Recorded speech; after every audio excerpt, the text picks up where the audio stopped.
الحمد لله وكفى وسلام على عباده الذين اصطفى أما بعد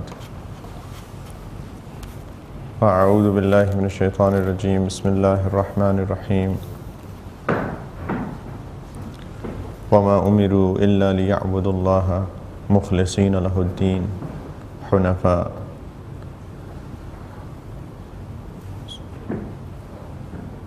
وقال رسول الله صلى الله عليه وسلم إنما الأعمال بالنيات سبحان ربك رب العزة عما يصفون وسلام على المرسلين والحمد لله رب العالمين اللهم صل على سيدنا محمد وعلى آل سيدنا محمد وبارك وسلم اللهم صل على سيدنا محمد وعلى آل سيدنا محمد وبارك وسلم اللهم صل على سيدنا وحبيبنا ونبينا محمد وعلى آل سيدنا وحبيبنا ونبينا ومولانا محمد وبارك وسلم سبحانك لا علم لنا إلا ما علمتنا إنك أنت العليم الحكيم.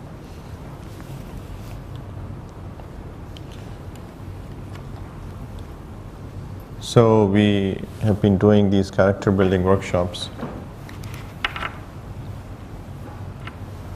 and character, as we have defined like a couple of months ago, is to get rid of all the spiritual diseases, all the diseases of the heart. To get rid of that means that we have gotten a good character. And we spoke about one disease last time, which is arrogance, last month.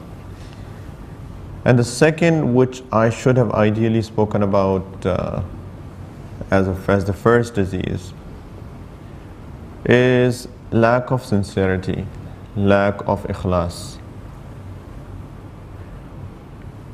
People wonder that how would getting rid of that disease will make a person of good character. Well, inshallah, we'll understand that in the due course of time, inshallah. But lack of ikhlas means that people do things for anybody else but Allah subhanahu wa ta'ala. Ikhlas means that people do things for the sake of Allah. And Allah subhanahu wa ta'ala actually wants that we do everything for His sake. And the proof of that is that Allah subhanahu wa ta'ala has said in the Quran that وَمَا خَلَقْتُ الْجِنَّ وَالْإِنسَ إِلَّا لِيَعْبُدُونِ, that the only reason that I have created men and jinn is so that they worship me. The reason for our creation, for my creation, for your creation is to do worship of Allah ta'ala. There is no other reason. So Allah Ta'ala has created all of these makhluk. Allah Ta'ala has created the mountains, Allah Ta'ala has created the trees, Allah Subhanahu wa Ta'ala has created the clouds, stars, planets, galaxies, oceans, water, etc. Allah Ta'ala has created all of that, and there is one purpose of all of this creation, that they are all worshipping Allah Ta'ala. First thing first, what is worship? Worship is defined as that a person becomes abd of Allah Ta'ala. That's ibadat. What is abdiyat? Abdiyat means to become a slave. Yani, before doing anything, we ask Allah subhanahu wa ta'ala if this thing is the right thing for me to do or not. If we ask Allah Ta'ala before doing everything that if it is the right thing or not, and then we do it accordingly, that is abdiyat.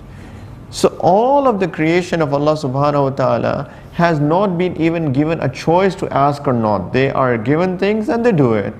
There are only two creations, two makhlukat, that Allah subhanahu wa ta'ala has given a choice to.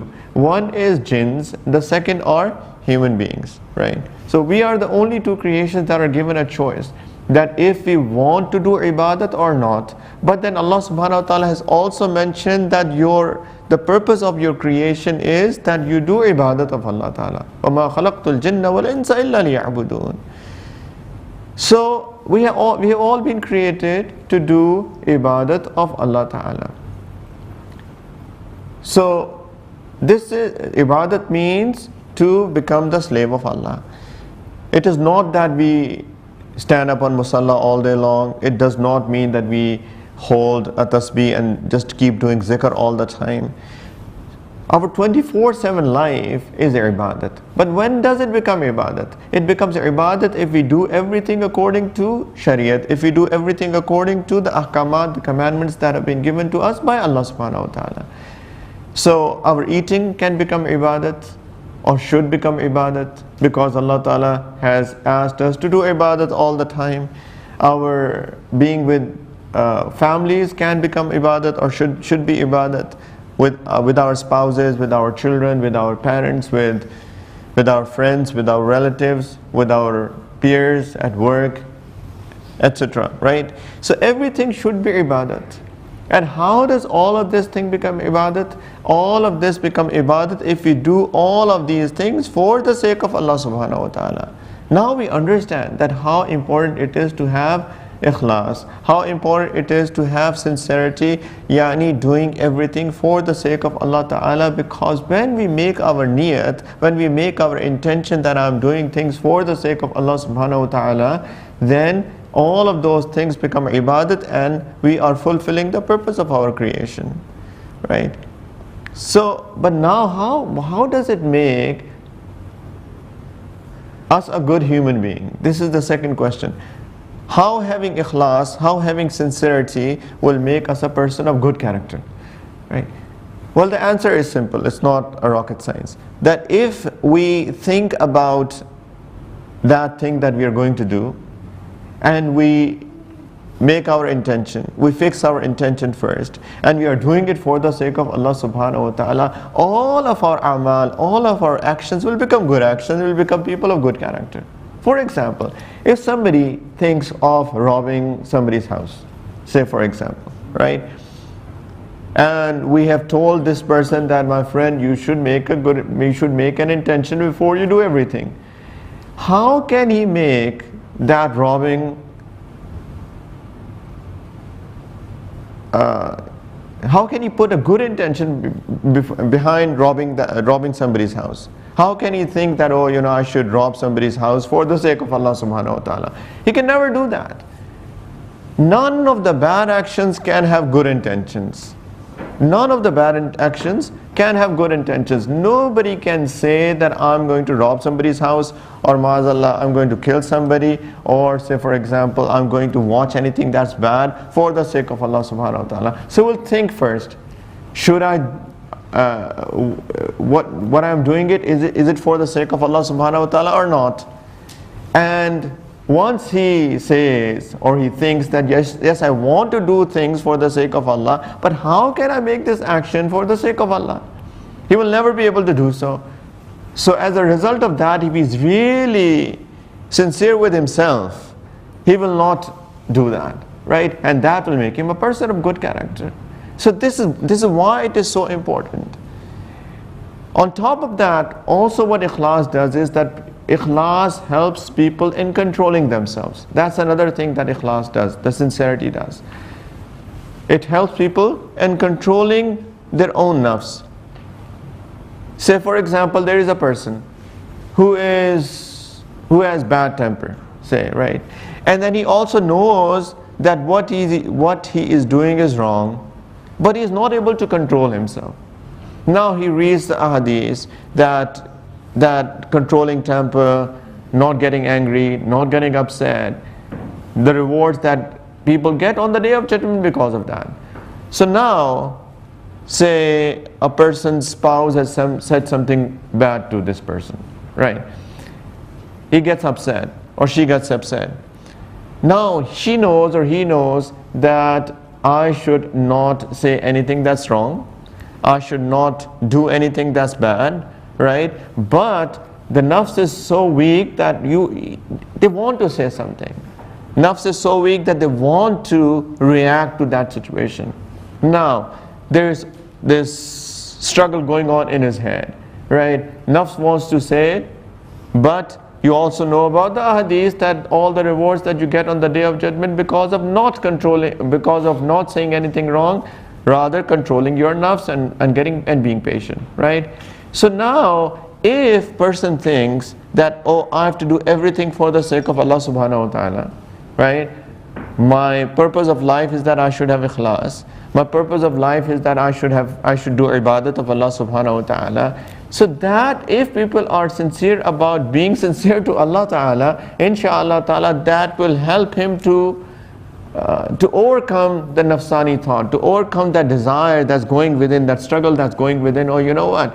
I should rather be doing things for the sake of Allah. I should rather control myself. I should rather get ajr for the sake of Allah, get ajr from Allah subhanahu wa ta'ala on the day of judgment. This dunya is temporary. This world is going to finish very, very soon.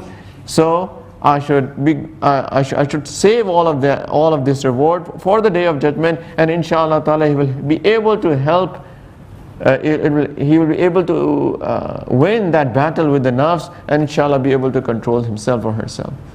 Same goes with argumentation, for example. People get into argumentation. If people know that what is the reward of leaving an argumentation for the sake of Allah ta'ala, they will be able to get out of that debate or get out of that argumentation. But that needs ikhlas. We have to have this thing within ourselves that I have to live my life for the sake of Allah. Everything that I should do, I should do it for the sake of Allah ta'ala. My dunya is for ibadat of Allah subhanahu wa ta'ala. This thing has to be there. That's why ikhlas is so important. That's why sincerity is so important. That if people do not have ikhlas, people do not have sincerity, people do not know why are they living their life, then they will never be able to become people of good character, right? So this is what Allah subhanahu wa ta'ala wants, that we do things for the sake of Allah. And all the things that I mentioned so far, all the things that I have explained so far are those things in which niyat can be this or that. Niyat can be for dunya, or niyat can be for akhirat. Niyat can be for the sake of Allah ta'ala, niyat can be for something else, right? And it might be allowed that you can make any intention. If you make good intention, then you get ajr. If you make good intention, you will be able to become a person of good character. But if you make a wrong intention, you will lose that opportunity of ajr in front of Allah subhanahu wa ta'ala. But there are other things in which you cannot have any bad intention whatsoever. These things have to be for the sake of Allah ta'ala. And if you do not do the right intention, if you do not make an intention for the sake of Allah subhanahu wa ta'ala in those things, it's not only that you lose an opportunity, rather this becomes a major sin, right? And what are those things? Those are ibadat. Allah subhanahu wa ta'ala wants that the ibadat be done only for the sake of Allah. وَمَا أُمِرُوا إِلَّا لِيَعْبُدُوا اللَّهَ مُخْلِصِينَ لَهُ الدِّينَ. Allah subhanahu wa ta'ala says that they have been commanded so that they do ibadat of Allah ta'ala with ikhlas, absolute sincerity, right? So for example, we cannot pray for anybody else but Allah subhanahu wa ta'ala. We cannot fast for anybody but Allah subhanahu wa ta'ala. We cannot give in charity for anybody but Allah subhanahu wa ta'ala. We cannot help anybody for anything but Allah subhanahu wa ta'ala. All the things that are related to ibadat, they have to be for the sake of Allah ta'ala. If they are not done for the sake of Allah ta'ala, that becomes a major sin. Rather, in fact, it's shirk. Nabi Kareem sallallahu alayhi wasallam has said that I'm not scared of my ummah that they will do open shirk. I'm not scared that they will go and start worshipping idols, but rather I'm scared for them for hidden shirk. And the Sahaba radiyallahu ta'ala anhum ajma'in asked them, Ya Rasulullah sallallahu alayhi wa sallam, what is that hidden shirk? He said, Riya. He said, ostentation. He said, show off, that people will do ibadat for other than Allah ta'ala. That's also shirk, right? Why is that shirk? What is shirk? Shirk is that you worship somebody else along with Allah ta'ala. That is shirk. If you do ibadat for anybody else along with Allah subhanahu wa ta'ala as well, that is exactly the same thing, that's shirk, right? Although if somebody folds his hands in front of idols and ask idols of something, that's an open shirk. You are doing a clear ibadat. But if the reason show off is hidden shirk because the intention is hidden within. That's why it is shirk, but it is hidden shirk because it is inside, it is batin, it is not open, or it's not openly done. People might be praying in front of Allah, for Allah, facing the Qibla, openly nobody is able to say that if they are doing ibadat for somebody else as well, but inside, within the heart, their intention is for something else as well, right? Kids do that many times. Parents keep on asking them that they should pray 5 times a day, and there are some kids who are lazy enough and they do not want to pray, and their nafs doesn't want them to pray, and they just get up and they just make a few actions. They're not praying, but just to show off to their parents, they pray. So if anybody looks at them from outward, they will think that they are praying, but in reality they're not praying. Maybe they have not even done wudu. Maybe they're not even reciting anything. They're just doing some actions for the sake of their parents and not for Allah Ta'ala. That's shirk. That's shirk khafi. That's hidden shirk. So that is very, very dangerous. So all actions are based on intentions, right? Ikhlas is based on intentions.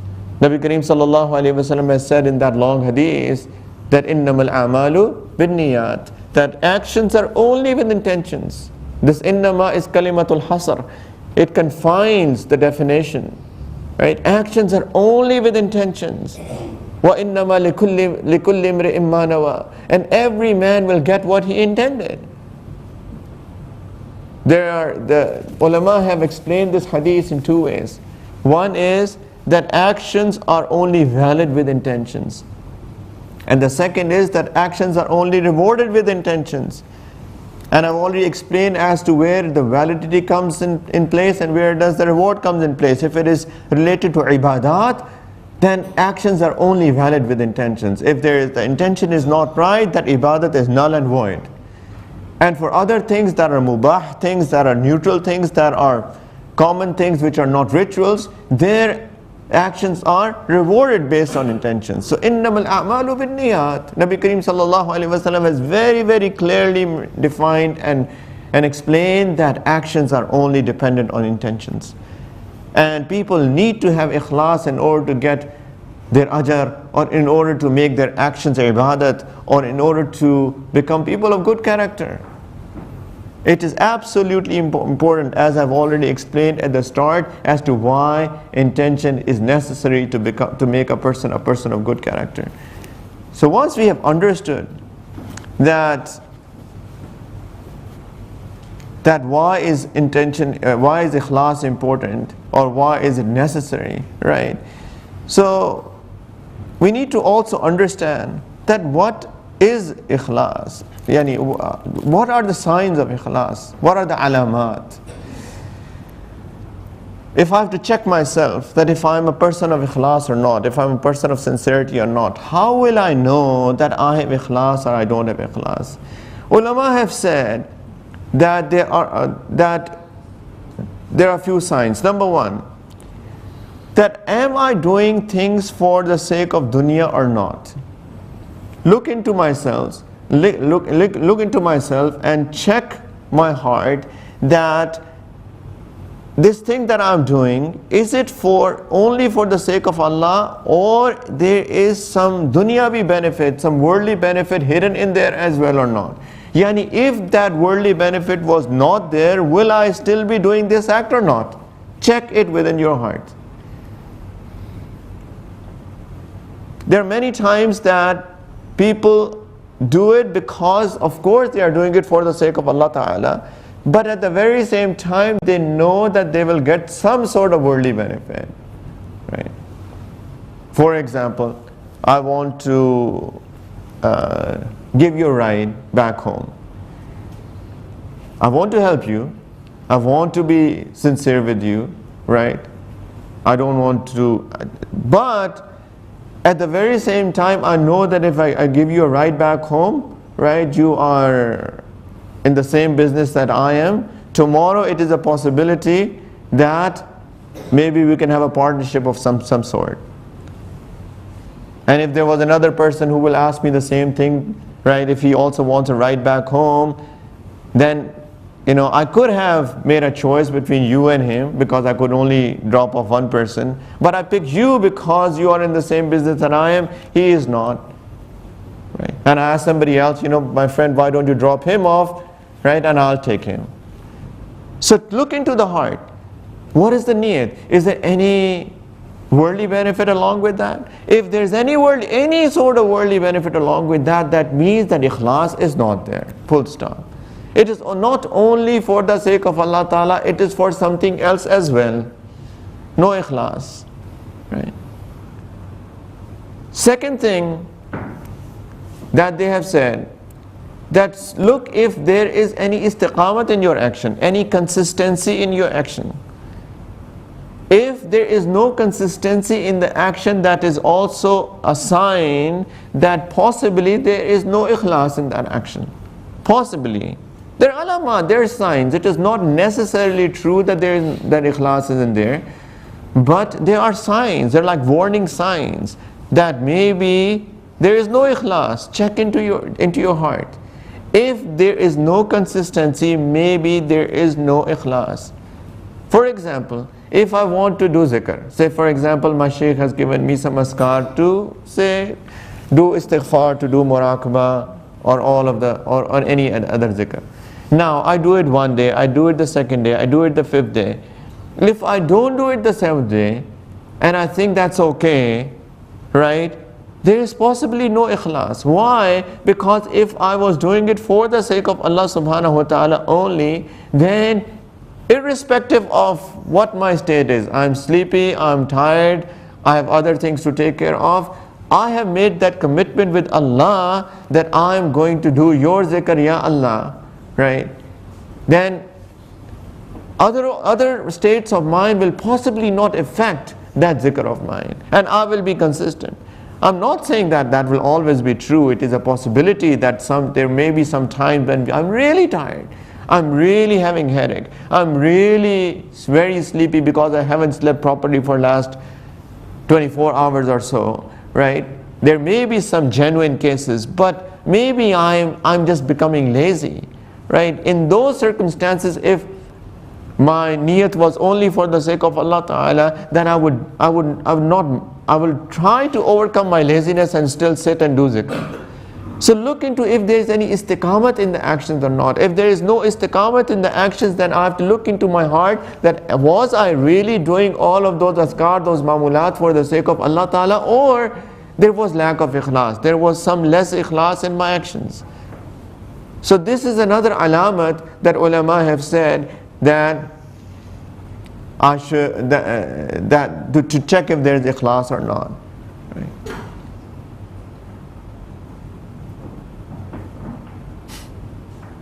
Maulana Ashraf Ali Thanvi Sahib rahimahullah ta'ala, it is written about him that once he went to a city and gave a talk. He gave a bayan, a long talk, and if you read his bayanat, they are like 2 hours, 3 hour bayanat. Very, very long bayanat. So after that he gave his bayan, he was resting in his room. So somebody said, the khadim said that a person has come and he wants to see you. So he allowed him to come. He came and he saw him and he said, oh Hazrat, I've come from another city. I'm sorry, my train got delayed or my bus got delayed. I wanted to come to your bayan, but I got late. I'm very, very sorry. But I don't want to miss what you have just said. Those were not the times when the bayanat were recorded and it could be put online or live streaming could have had happened. So he said, Hazrat, I've come from a long distance and I really missed your bayan. I'm sorry, but I don't want to miss the opportunity. Can you just please tell me that as to what have you said? A person of ikhlas, a person of sincerity who's come. Hazrat Maulana Ashraf Ali Thanvi Sahib rahimahullah ta'ala, just imagine, there was one person sitting in front. He has given a bayan for 2-3 hours, and I can tell you that if I give this talk now, and if you want me to repeat that, like right after that I'm done, I will say, my friend, let's do it tomorrow, because it's so hard to say those things again right after the talk. Hazrat made him sit, and he gave him the whole bayan to one person again. Allahu Akbar. This is ikhlas. This is ikhlas, right? Sort of istiqamat, right? That what has been said is repeated. It's not easy to do so. I can tell you that. It is not easy to do the same thing, and also to one person. If I have to repeat it, I will say, you know what, go and ask if anybody wants to listen to it again, bring them all over so that there are at least 4, 5, 10 people in front of me and I can talk to a group of people. To give a talk to one person is so difficult.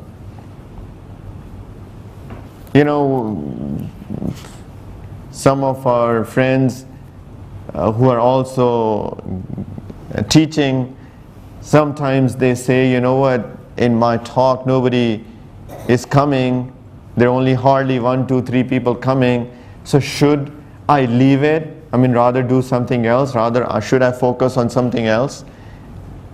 And my response to them is, you know what, we are doing it for the sake of Allah.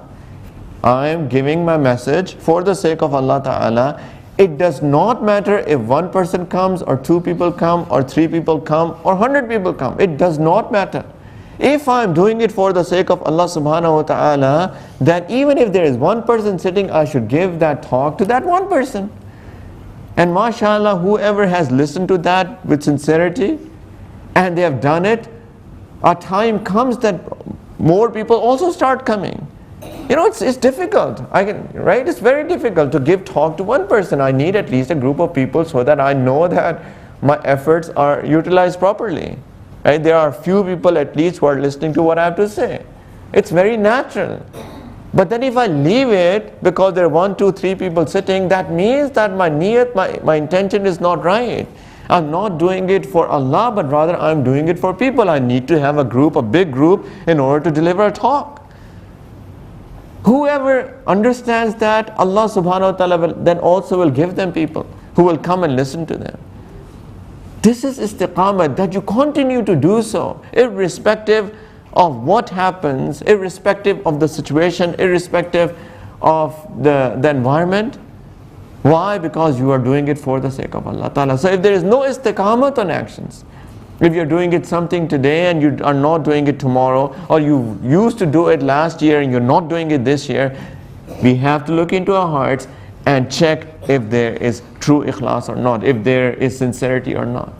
Another sign that ulama have said, that do you want to hide your actions or not? Check into your heart that what do you want to do with your action after that you have done it, or before that you have done it. Look into your heart. Do you want that people get to know about it? Say for example, I prayed tahajjud this morning. Do I want somehow that people get to know about my tahajjud this morning? If yes, know that there is possibly no ikhlas. I'm not even saying that there is a doubt here, except for one reason. And that reason is that you want to do it to encourage others. That is allowed, right? Allah Ta'ala says in the Quran that you give charity sirran wa alaniyatan, secretly and also sometimes openly. Why openly? So that when you give in charity, others will get to know that you are giving in charity, and that will also encourage them, will give them courage that they can also take money out and give in charity. So with that niyat it's allowed, right? But if that is not the niyat, that you want to tell people about any of your good action, you don't want to let them know because that they are encouraged, but rather you want to let them know so that they get to know about your good action, then there is definitely no ikhlas. There is no doubt about that. So look into your heart, check your heart. What is that? What do you want about your actions? Sayyidina Sa'ad bin Abi Waqqas radiyallahu ta'ala anhu, when they conquered Madain,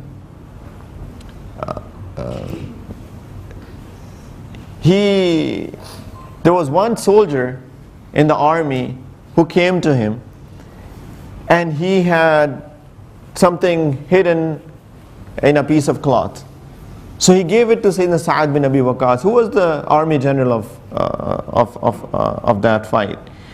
So he took that, and when he opened it up, there was the crown of the king of the Madain. And Sayyidina Sa'ad bin Abi Waqqas radiallahu ta'ala looked at that, and it was really, really precious. There were diamonds and other precious jewelry on that. And it was so expensive that if that soldier had kept it with himself, it would have possibly be enough for the rest of his life in those days. So Sayyidina Sa'ad bin Abi Waqqas radiallahu ta'ala anhu got very, very happy about the honesty of that soldier. But that soldier, as soon as he handed that over and found out that Sayyidina Sa'ad has looked at it, he turned and he was about to leave his room. So he said, "Oh gentleman, oh young man, what's your name?" So he said that, "Oh my leader, for the one that I've done this, he knows my name. For the one that I've done this, I've returned this to you. He knows my name. I do not want to declare my name to you." And he left the room. He did not even want to let his leader know about his name. There was nothing wrong in that. But he did not want to disclose as to who he is. And why did he why did he do so? Because he did it only for the sake of Allah subhanahu wa ta'ala. This is ikhlas. Our state is such that, say for example, two people, even if there are two people discussing about me, right, and I overhear them, and he says, "You know what, oh you know, Sheikh's prays tahajjud, and he doesn't lie, and he's a very honest man," right? And I'm thinking in my heart, you know, when will the time come that he will also talk about my generosity? This is my state. This is our state. That we want people to know that about all the good actions that I do. So I have to look into my heart. If I want people to know about my good actions, that means that there is no ikhlas. It's so unfortunate. Another sign that our ulama have said, that if people have the habit of complaining in front of others, then there is a possibility that they do not have ikhlas in their heart. Why is that? See, again, ikhlas is about our doing things for the sake of Allah Ta'ala, having pure intentions for the sake of Allah Subhanahu wa Ta'ala. And why do people complain? The reason people complain is because their connection with Allah subhanahu wa ta'ala is not strong enough that they understand that all the situations that they come across in their life are from Allah subhanahu wa ta'ala. So they do not have that true understanding. So the connection with Allah subhanahu wa ta'ala is weak. And when that connection is weak, then of course it is also a possibility that people do not do things for the sake of Allah ta'ala alone. So if people have the habit of complaining about their situations to others, then there is a possibility that people possibly do not have ikhlas as well. People do not have sincerity as well. So if that is our situation, if that is our personality, then we should also be very worried about ourselves that maybe I do not have ikhlas and I should work on my heart. Right? Sayyidina Yaqub alayhi salam, when he lost Sayyidina Yusuf alayhi salam, what did he do? He said, "Innama ashku bathi wa huzni ilallah." That my shikayat, my complaint is only to Allah Ta'ala. I'm not complaining to anybody else of what has happened to me. Innama ashku bathi wa huzni ilallah. I put my sadness and my complaints, Ya Allah, in front of you. You take care of my affairs.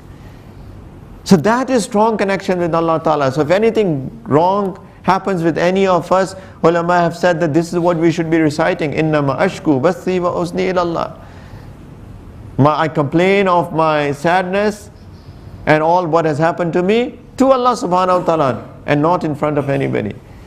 Sayyidah Rabia Basri rahimahullah ta'ala, once she saw one of her students that he had tied a headband, and she called him and asked him what happened. He said that I'm having a headache, severe headache. So she asked him, after how long are you having this headache? He said, whatever he said after a long time, maybe after years. She said, why did you not tie a band of gratefulness in all of these years? Today you are having headache after so long and you are tying a headband to show everybody that you are having a headache. This is tarbiyat. That's what she was doing. There is nothing wrong in tying a headband as well if somebody is having a headache. But this is tarbiyat. Then why are you complaining in front of people? Why couldn't you do anything else to get your headache treated? Right? So complaining in front of people about our situations means that there is weakness in our connection with Allah Ta'ala, and we should also be worried about our ikhlas and our sincerity. Right? It also does not mean that we do not share things with anybody at all. There are times that we have to talk to somebody, to take mashwara, to seek counsel, to have consultation as to what should I be doing in these situations. That is not complaint. You will understand very clearly when is this complaint and when is this to ask for mashwara, right? So anyway, if people have this habit of complaining in front of others, then there is a sign that there is possibility no ikhlas in our actions as well. The next sign is that who do we expect the reward of that action from? If we expect the reward of that action from somebody else as well, along with Allah Ta'ala, that is again no doubt that there is no ikhlas. Right? And that is so common amongst all of us, that we do things and we also expect reward from others. And it comes out when things go wrong. Say for example, I helped you last year. You were in need. You wanted some money because you had to pay back some loan, and I had some extra sitting with me and I gave it to you. I said, you don't worry, just keep it with yourself, you just pay back your loan, right? Say for example, I did it. Now, today, something went wrong between us. You misbehaved, say for example, with me. And I started reminding you of what I did last year. At that time, I didn't even think about it. Today, I'm highlighting that, how come you're doing this with me? How come you're misbehaving with me? You forgot that last year I helped you with money, right? So that means that I had this thing in my heart, hidden somewhere, that I also expected a reward from you. And that reward is that you will never misbehave with me. That was hiding somewhere inside. That means there was no 100% ikhlas in my action. It happens so commonly in our societies that we do things and we do expect a reward from others. We sometimes help our family members and we expect reward from them. We at least expect reward of loyalty, that they will remain loyal with me all their lives. People should be loyal, but if, say for example, they do not, then I start thinking bad that because I did such and such thing for them, still they're behaving with me like this, right? So if there is any expectation of reward from anybody else along with Allah Ta'ala, there is definitely no ikhlas. وَيُطْعِمُونَ الطَّعَامَ عَلَى حُبِّهِ miskina wa yatima wa asira. Allah subhanahu wa ta'ala says that people of Allah ta'ala are those who feed food out of love of Allah subhanahu wa ta'ala only for the sake of Allah, to the poor and to the orphans and to the captives. Only for the sake of Allah. وَيُطْعِمُونَ الطَّعَامَ عَلَى حُبِّهِ miskina wa yatima wa asira. And if they come and they even want to say thank you, what does Allah Ta'ala says?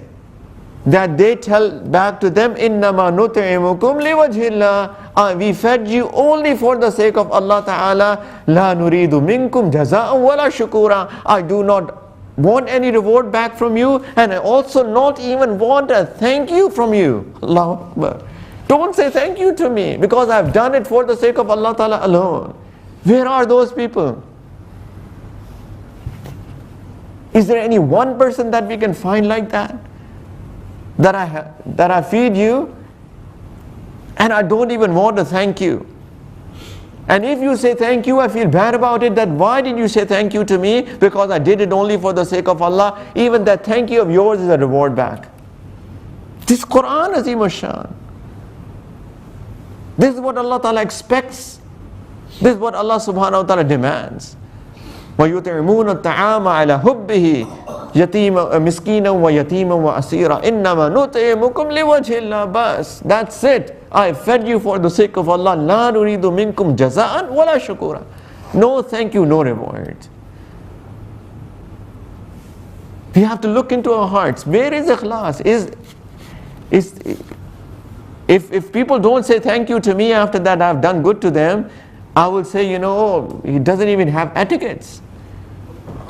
He doesn't even have etiquettes for that as to how should he be responding to my good action. If somebody is doing tarbiyat of another person, that's a different story, right? If there's a teacher and a student, and a teacher does good thing to the student, and student does not say thank you, to teach the student, he will say, my friend, why did you not say thank you? Or a father and a child, or a mother and a child. If a father does anything good to the child and the child does not say thank you, so what will father say? Father will say, beta, say thank you. Or my son, say thank you. Right? That is tarbiyat. That's a different story. But is this in the heart that I want thank you because I've done good to you? If that is there, that means that there was no ikhlas behind that. Right? And another alamat, another sign that ulama have said that if there is ikhlas or not, is that who do you want to be witness of your action? If you want that only Allah subhanahu wa ta'ala is the witness of your action, then know that there is ikhlas. But if you want somebody else to be witness of your action as well, then know that there is no ikhlas. Right? This is all about the heart. As I said, this is the purity of the heart that you have ikhlas. Or this is the purity of our hearts that we have ikhlas. So when it is about the purity of the heart, then it is all about me and Allah. Right? Because nobody else knows the situation of my heart but Allah subhanahu wa ta'ala. So if I don't want anybody else to be witness of any of my good action, that means that I have ikhlas. But if I want somebody else to be witness of that as well, then that means that ikhlas is less. Right? And there are levels of ikhlas as well. There are levels of sincerity as well. The adna level that ulama have said, the lowest level of ikhlas, is that a person do not care about anybody else but Allah. Right? That is the lowest level of ikhlas. That I do not care about anybody else but Allah subhanahu wa ta'ala. But there is another level of ikhlas. It's not only that I do not care about anybody else but Allah, but that is Allah ta'ala happy with my action or not? That's another thing. Right? For example, I prayed. I did not pray for you. You saw me praying or you didn't see me praying. I don't care. Right? I'm only doing it for Allah. So that is the first level of ikhlas which should be there in my prayers. But now the second level is, I've done it for the sake of Allah Ta'ala. Was Allah Ta'ala pleased with my action or not? Did Allah Ta'ala accept this of my action or not? I'm so concerned about my action that if Allah Ta'ala took it or Allah Ta'ala rejected it. So that's another level, but we are not even talking about that level right now because we are worried about the first. Right?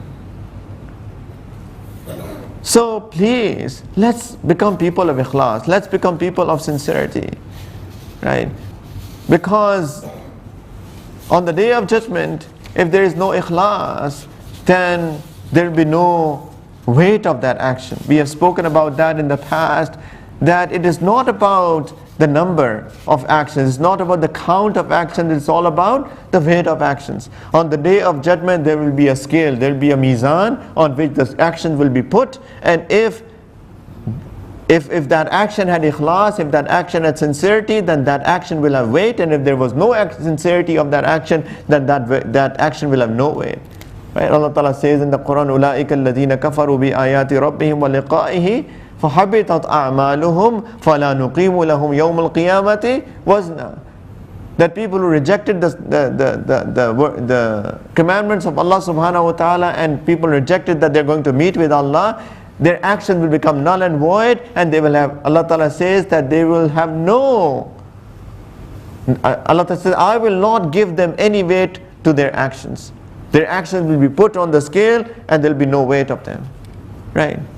In fact, there is a long hadith that when people do actions, then they are taken by angels to Allah Ta'ala.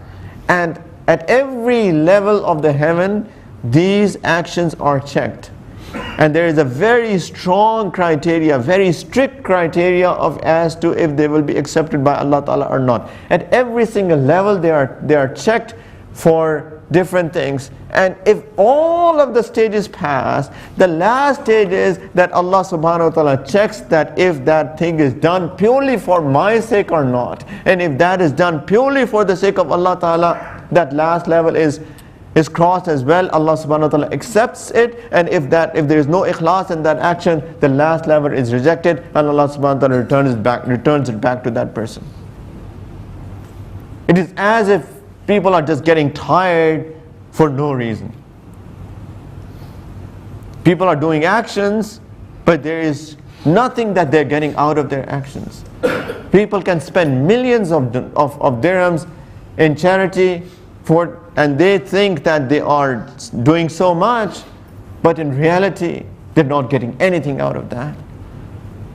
They are becoming just poor people because they are giving away their wealth. If it was only for the sake of Allah Ta'ala would have multiplied that for them, and Allah Ta'ala would also have given them a lot of ajr on the Day of Judgment. People possibly do a lot of other things as well, and they think that they're doing good actions, but because they do not have ikhlas, they do not have sincerity, they're just getting tired. That's it. So please, we need to develop ikhlas. Our character cannot become good if we do not have ikhlas. Right? We'll never be able to control our nafs, our desires, our petty desires, our lowly desires, unless and until we have ikhlas. If we do have ikhlas, then we'll be able to control ourselves. We'll be able to control our desires, our shahwat, our sexual desires, our anger, our jealousy, etc. All of the wrongs that inshallah ta'ala we'll talk about one by one. We will be able to do so if we do have ikhlas, if we are doing things for the sake of Allah. If we are not doing things only for the sake of Allah ta'ala, we will never be able to get rid of all of these spiritual sicknesses. We will never be able to improve our character. We will never be able to become a good human being. Right?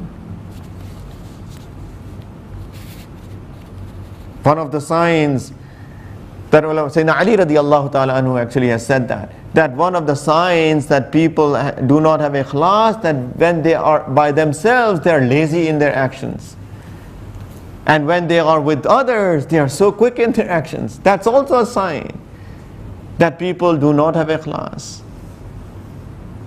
Right? When we are in Jamaat, when we are in a group, mashallah, everybody is so active in doing actions, but when they are at home by themselves, they are so lazy.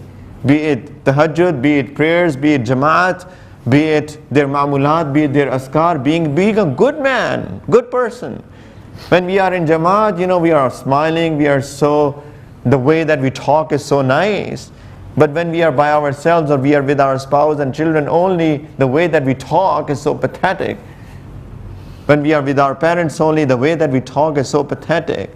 But outside world knows that as if we are the most pleasant personalities on the face of the earth, that is also a sign that there is no ikhlas, because we did not develop or we did not put up that smile for the sake of Allah. Rather, we did all of that for people.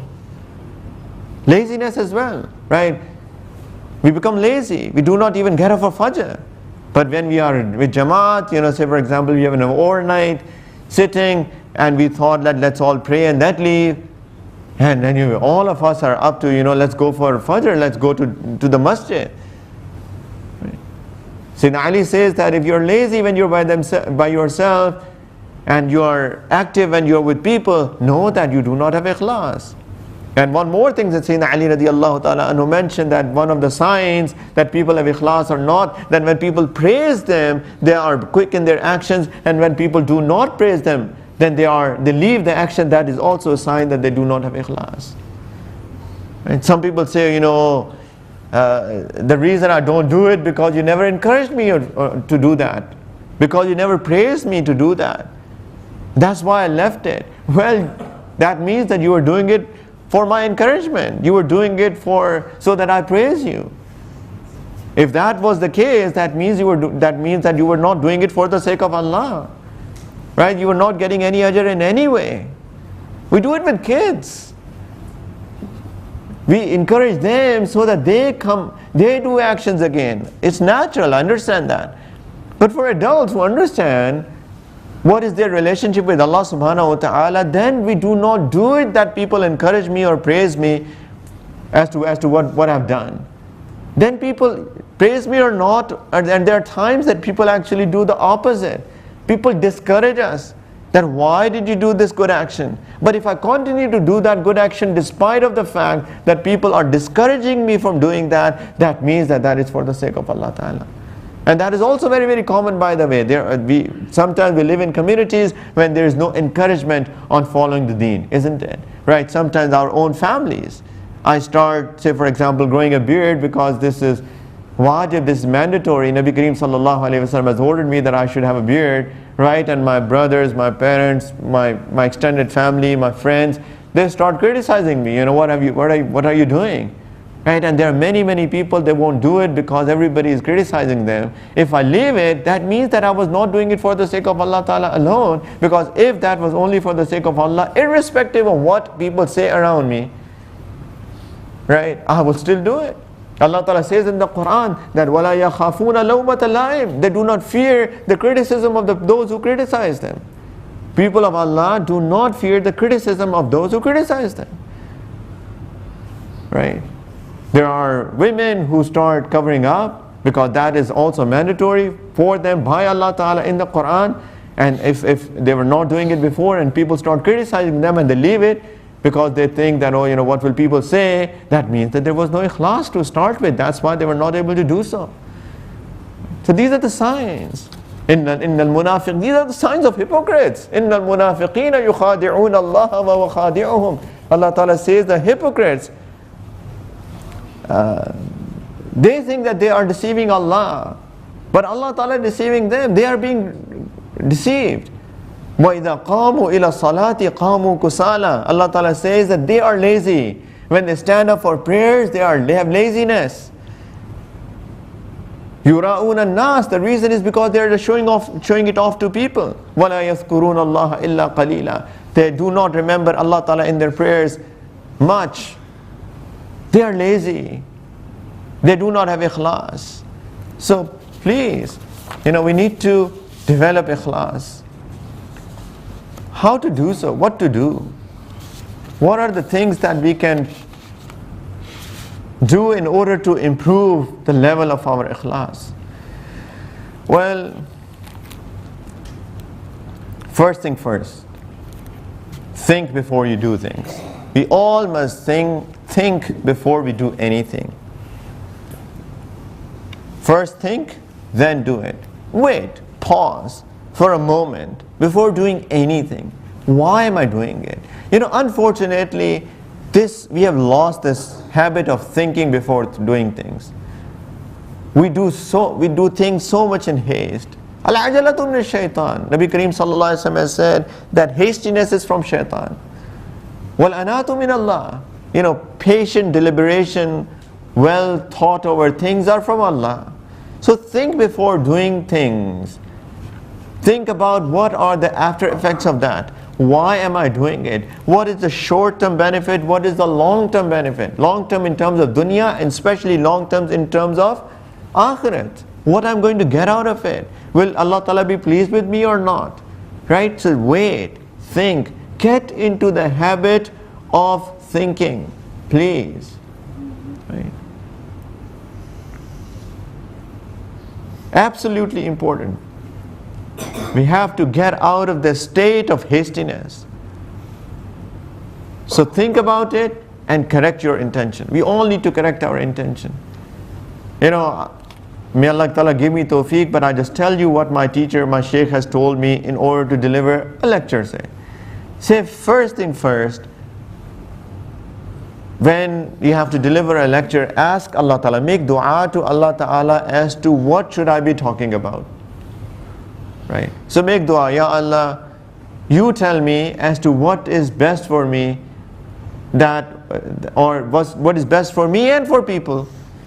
People will be coming, they'll be spending their time. What is best for all of us? What topic is best?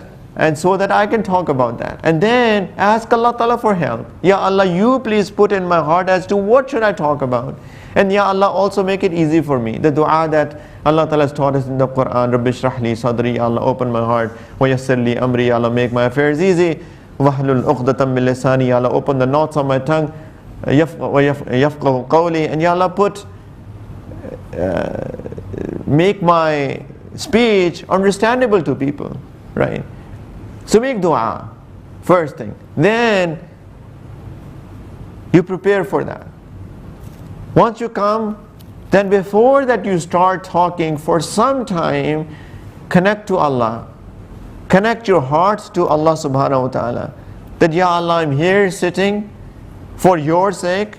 Ya Allah, you please help me, you allow me to say whatever is best for people.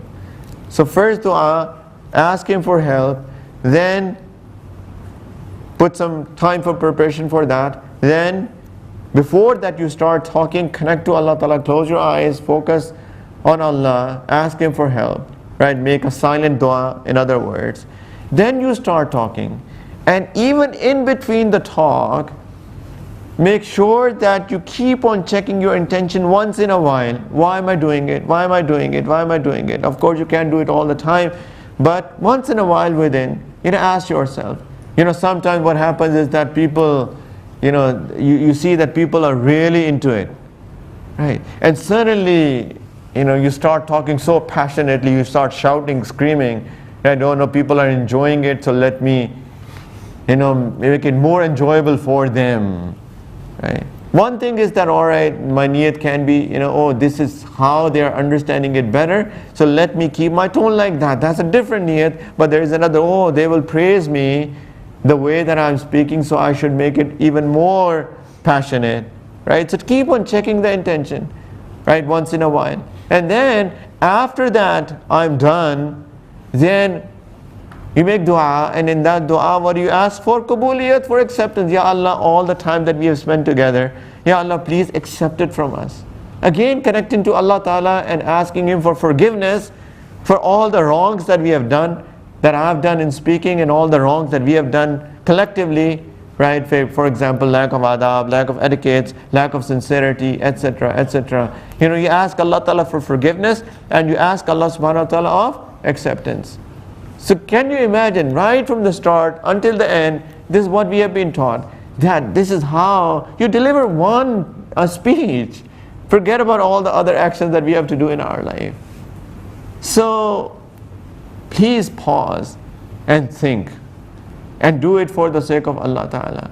Right? So this is one thing that we should all try to put it in our actions. And that holds true for everything, as I've already explained, that we do in our life. Be it playing with your children, be it eating food, be it talking to your wife, right? Right? So do it for the sake of Allah, playing with your children. That Nabi Kareem Sallallahu Alaihi Wasallam, he used to go pat on the backs of the children, on their head. He will say salam to them, he will talk to them, smilingly. This is sunnat, to entertain children, to entertain your wives, to entertain your husbands, right? And the other people. The way that I talk to my parents, even they say something that might not be right? It is a possibility, they're humans. But I don't even talk back to them in a rude way, because this is the hukam of Allah. Right? So when I do all of that for the sake of Allah Ta'ala, then my actions will become ibadat. So think about doing everything in your life. And inshallah Ta'ala, it will make us people of good character. Because deen is beautiful. And if we implement deen in our life for the sake of Allah, and we give it a pause, before doing everything and renew our intention, inshallah ta'ala will make us people of good character. Right? So please, correct your intention. And the second way that is so important, so important to make our actions of ikhlas, to put sincerity in our actions, is that we must sit in the company of the people of Allah Ta'ala. There is no other way that we can get ikhlas. We can read books, we can read all of this, right? But it is so difficult to put ikhlas, 100% ikhlas in our actions. We must sit in the company of the people of Allah Ta'ala who have developed some sort of ikhlas in their lives by sitting in the company of their teachers or the people of Allah Ta'ala of their times. This ikhlas is that light that gets transferred over from a heart to a heart. Ikhlas, one of the ways of getting ikhlas is that we keep on seeing as to how others act or how others behave with others. How do they do things for the sake of Allah? Right?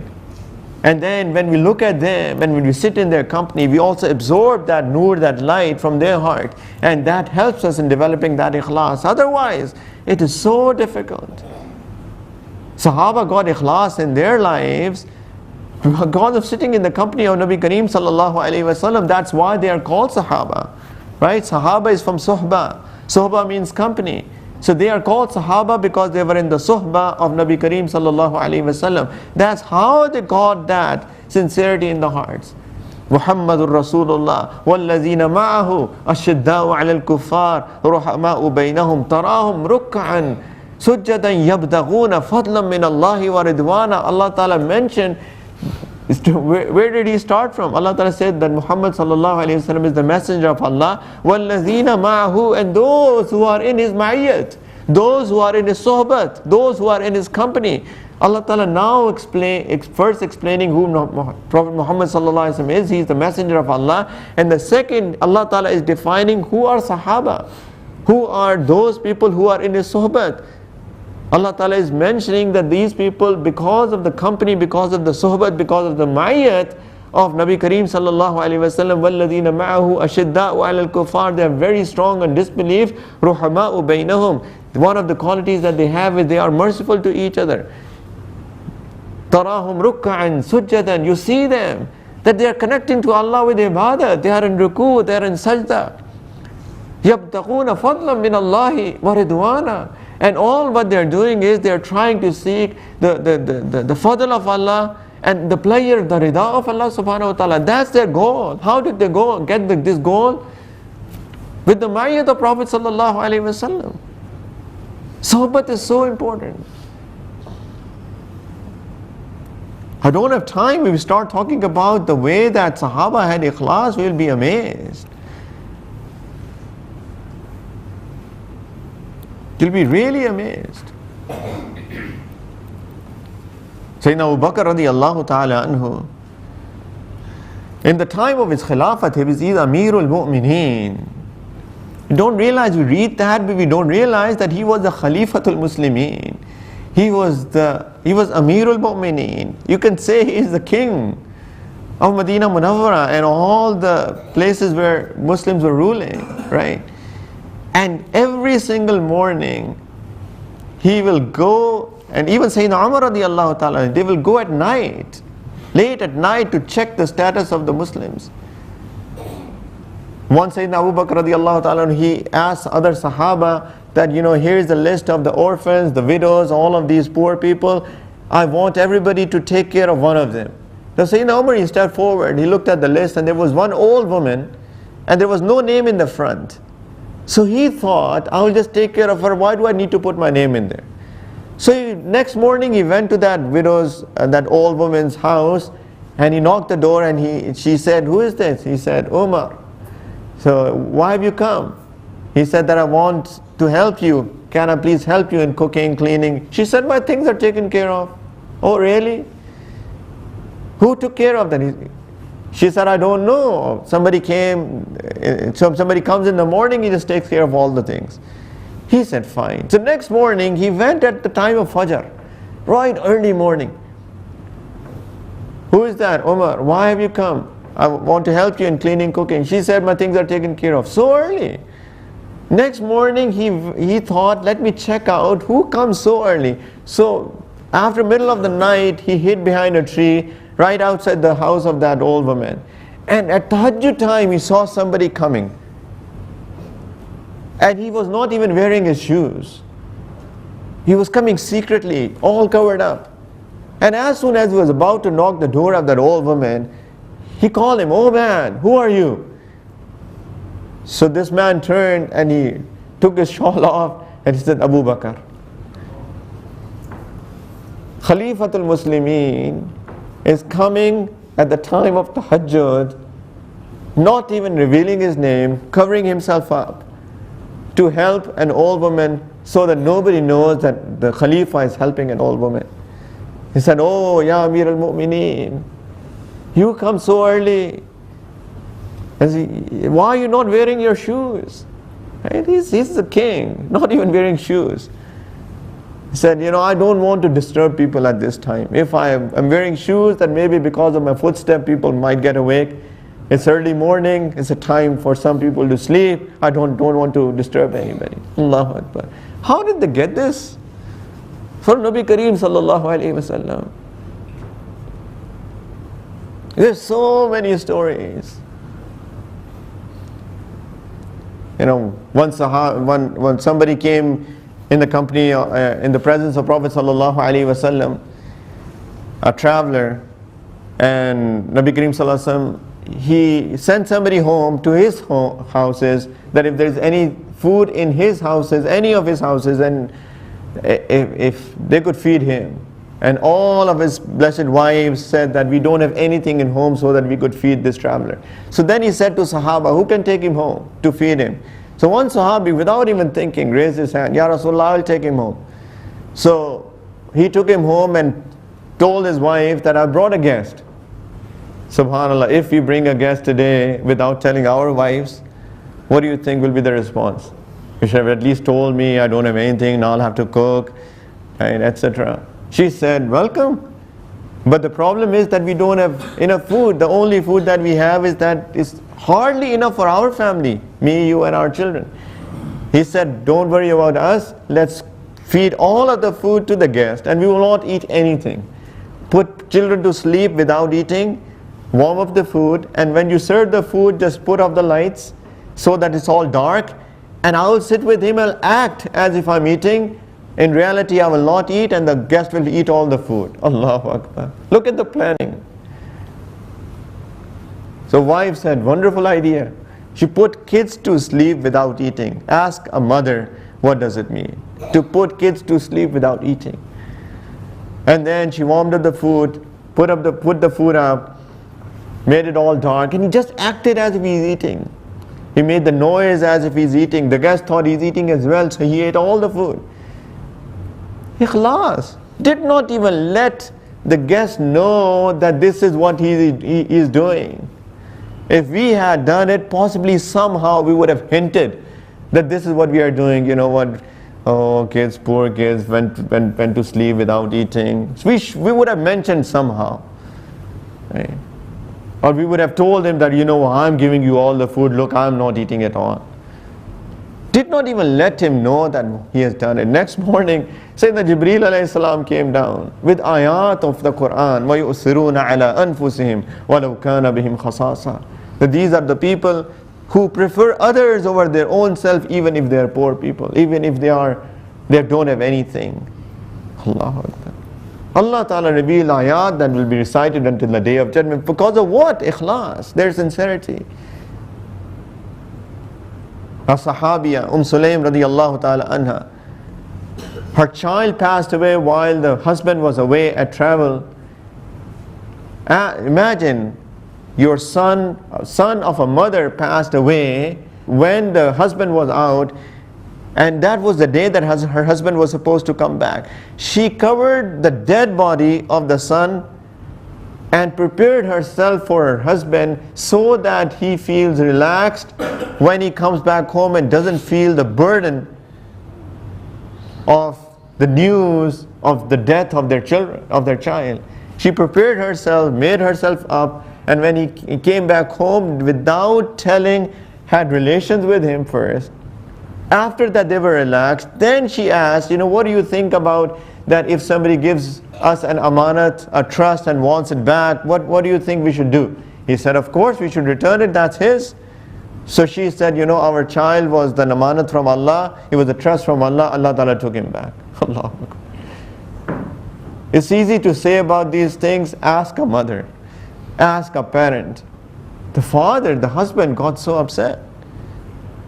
Why didn't you tell me before? And then he went to Nabi Kareem sallallahu alaihi wasallam and told him the story. I just have a feeling that his heart must have become this big. Because of what a Sahabiya did for the sake of Allah alone. And he made dua for them. And may Allah put barakat in your relations of last night. And Allah Ta'ala gave them another child as a result of that. And they named him Abdullah. And he became the Hafiz of Quran later on. There are numerous stories. They become people of Allah. Ikhlas, pure hearts, sincerity, ikhlas, doing everything for the sake of Allah Ta'ala. Not just keeping small little things in their hearts. When they do it for the sake of Allah, they do it for the sake of Allah. They don't care about if somebody praises them or somebody insults them or somebody doesn't do things, what they like or what they dislike. They don't care about those things. They just continue to do things for the sake of Allah.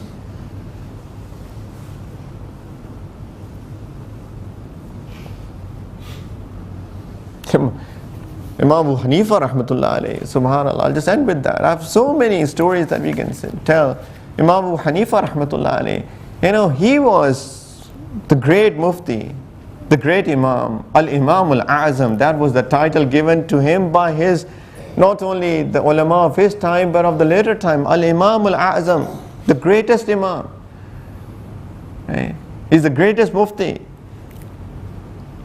His mother, whenever she had to ask about any masala of deen, any ruling of deen, she would ask him, take me to the Fala Mufti because I have this question. He won't say, Mom, what are you saying? Everybody is coming to me and you want to go to that Mufti.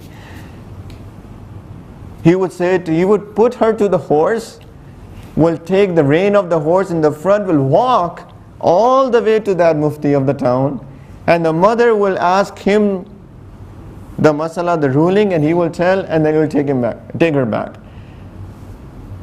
And sometimes when that mufti possibly will not know the answer of her question, he will ask him. She was very old lady.